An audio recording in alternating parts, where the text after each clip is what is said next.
Hello.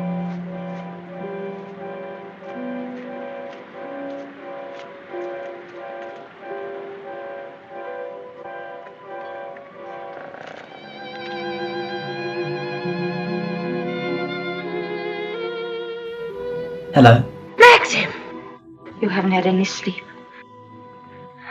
Have you forgiven me? Forgiven you? What have I got to forgive you for?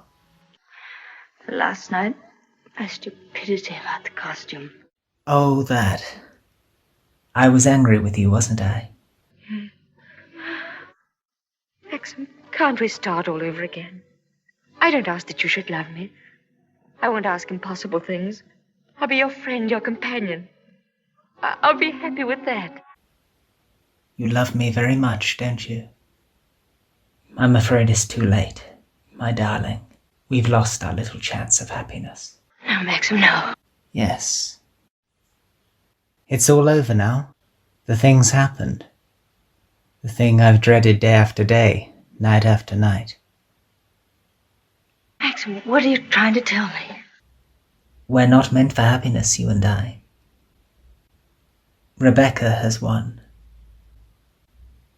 Her shadow has been between us all the time, keeping us from one another.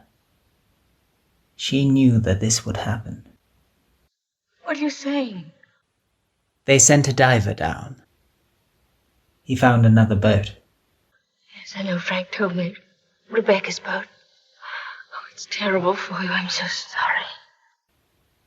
The diver made another discovery. He broke one of the ports and looked into the cabin. There was a body in there. She wasn't alone. There was someone sailing with her, and you have to find out who it was. That's it, isn't it, Maxim? You don't understand. There was no one with her.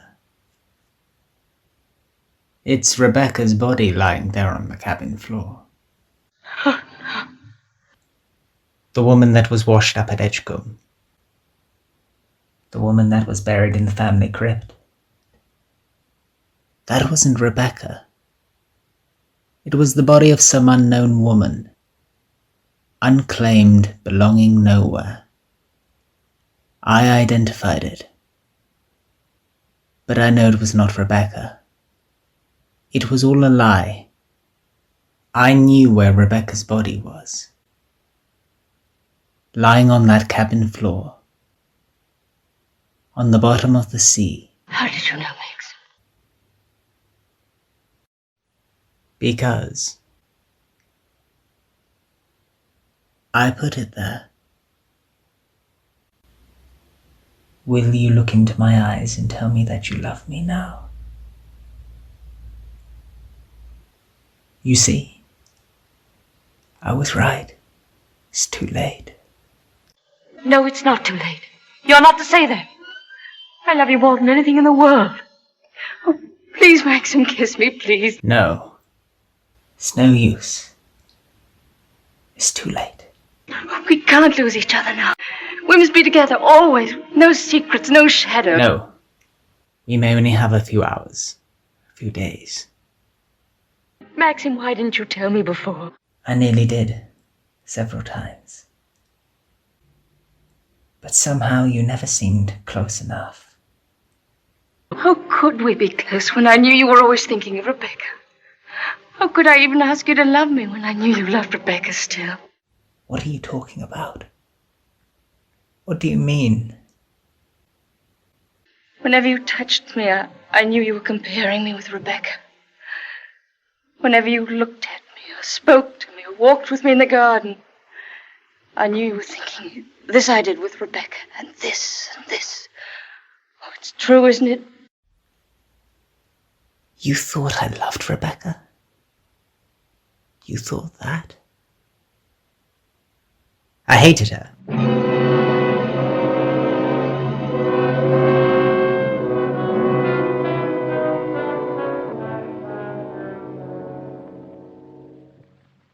Oh yes, I've been carried away by her, enchanted by her, as everyone was. And when I married her, I was told I was the luckiest man in the world. She was so lovely, so accomplished, so amusing. She's got the 3 things that matter in a wife, everyone told me. Breeding, brains, and beauty. I believed them completely. But I never had a moment's happiness with her. She was incapable of love, or tenderness, or decency. You didn't love her. You didn't love her.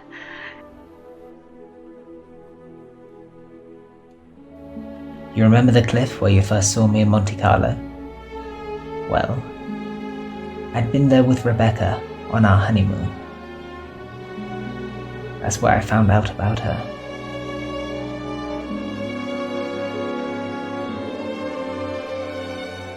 "4 days after we were married, she stood there, laughing. Her black hair blowing in the wind. She told me all about herself. Everything. I'll never tell a living soul. I wanted to kill her. It would have been so easy.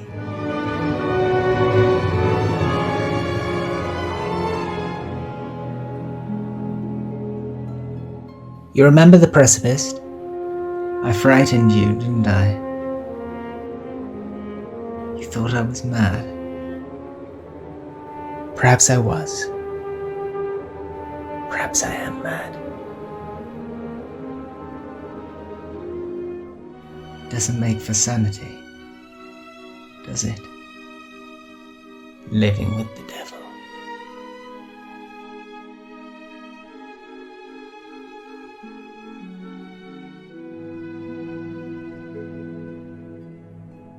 "I'll make a bargain with you," she told me. "You'd look rather foolish trying to divorce me now after 4 days of marriage. But I'll play the part of a devoted wife, mistress of your precious Mandalay. I'll make it the most famous showplace in all the country, and people will visit us and envy us and say we're the luckiest, happiest couple in England. What a grand joke it will be," she said. "What a triumph." I should never have accepted her dirty bargain. But I did. I was younger then, and tremendously conscious of the family honor. And she knew I'd sacrifice everything, rather than stand in the divorce court and give her away.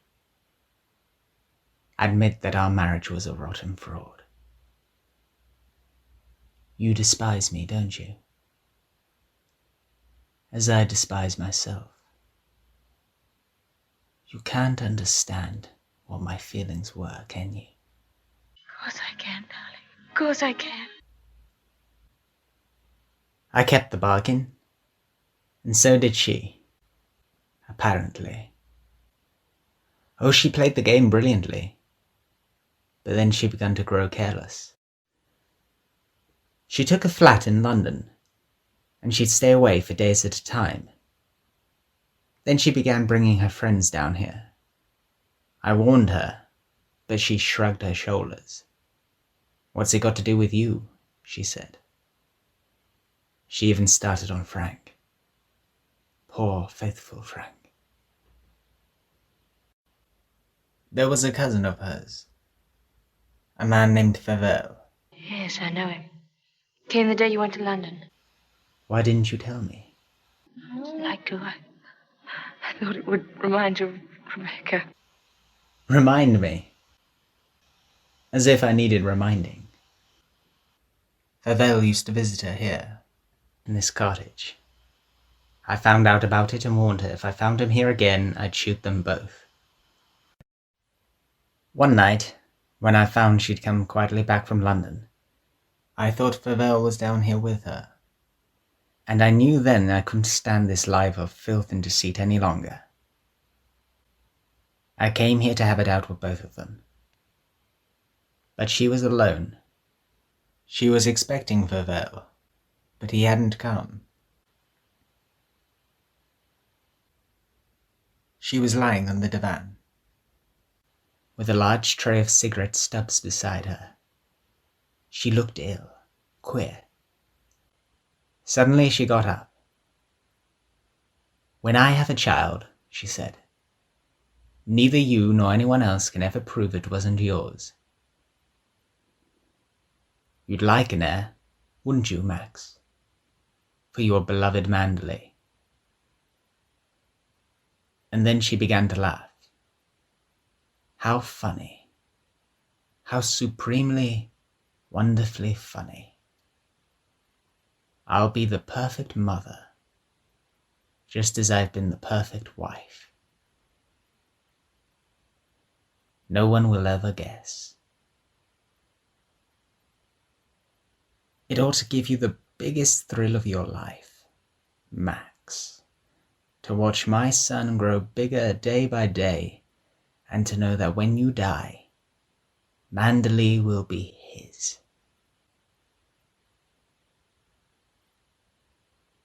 She turned around and faced me, one hand in her pocket, the other holding a cigarette. She was smiling. She said, "Well, Max, what are you going to do about it? Aren't you going to kill me?" And then, I suppose I went mad for a moment. I struck her. She stood staring at me. She seemed almost triumphant. She moved towards me, laughing. Then suddenly, she stumbled and fell. When I looked down, ages afterwards it seemed, she was lying on the floor. She had struck her head on a piece of the ship's tackle. I remember wondering why she was still smiling. And then I realized she was dead. But you didn't kill her. It was an accident. I knew only that I had to do something. Anything. I lost my head. Who on earth would believe me? I carried her out to the boat. It was very dark. There was no moon. I put her in the cabin. When the boat seemed a safe distance from the shore, I took a spike and drove it again and again through the planking of the hull. I opened the sea cocks, and the water began to come in fast. I climbed into the dinghy and pulled away. I saw the boat heel over and sink. I pulled back to the cove. It started raining. Maxim, does anyone else know this?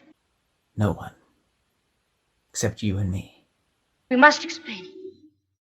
It's got to be the body of someone you've never seen before. No, they're bound to know her. The bracelets and ring she always wore. They'll identify her body, and then they'll remember the other woman.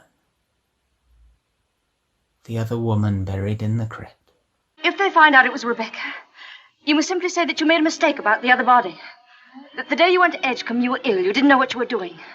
Rebecca's dead. That's what we've got to remember. Rebecca's dead. She can't speak. She can't bear witness. She can't harm you anymore.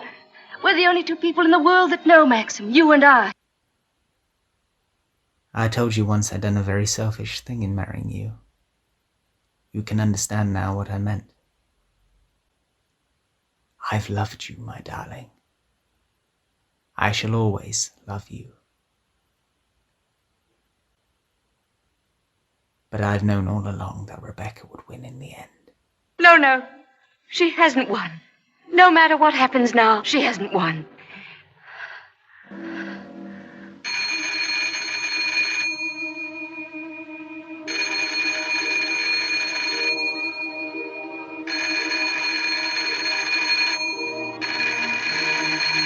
Hello?